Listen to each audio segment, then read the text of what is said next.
On a beaucoup insisté sur le déclin du populisme et de fait il y a eu plusieurs défaites, à commencer par celle de Trump, mais c'est un peu une défaite en trompe-l'œil car en réalité il progresse de 11 millions de voix, donc c'est pas du tout la débandade annoncée. On n'a pas prêté attention non plus au succès pour l'instant du Brexit. On nous avait annoncé une catastrophe économique, sociale en Grande-Bretagne, c'est pas du tout le cas. Et ensuite en Europe de l'Est, les pays du Visegrad, la Hongrie de Viktor Orban, mais aussi la Pologne du PiS, le modèle populiste s'installe dans le temps. Et en France, au régional, on a insisté sur le relatif recul du Rassemblement national.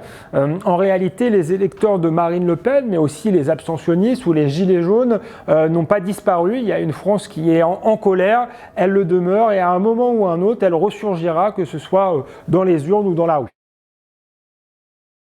En apparence, le populisme a marqué un recul depuis la crise du Covid, puisque ce sont plutôt les politiques tenants du statu quo, une forme de politique raisonnable qui ont repris la main. Mais je crois qu'à long terme, la crise du Covid pourrait profiter aux populistes. D'abord, les restrictions de liberté engendrées par la crise ont finalement favorisé les discours anti-système. On l'a vu avec les manifestations anti-pass sanitaire en France.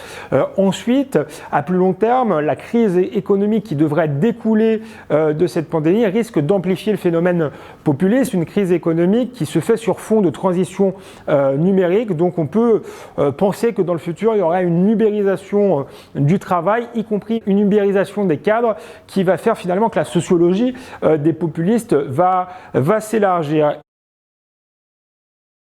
En réalité, cette campagne présidentielle se présente comme un affrontement entre 50 nuances de populisme. D'abord, le populisme macroniste, qui dans le style est une forme de populisme, même s'il s'adresse aux élites. Macron a été le premier à comprendre que dans les démocraties modernes, on pouvait se passer des vieux appareils politiques.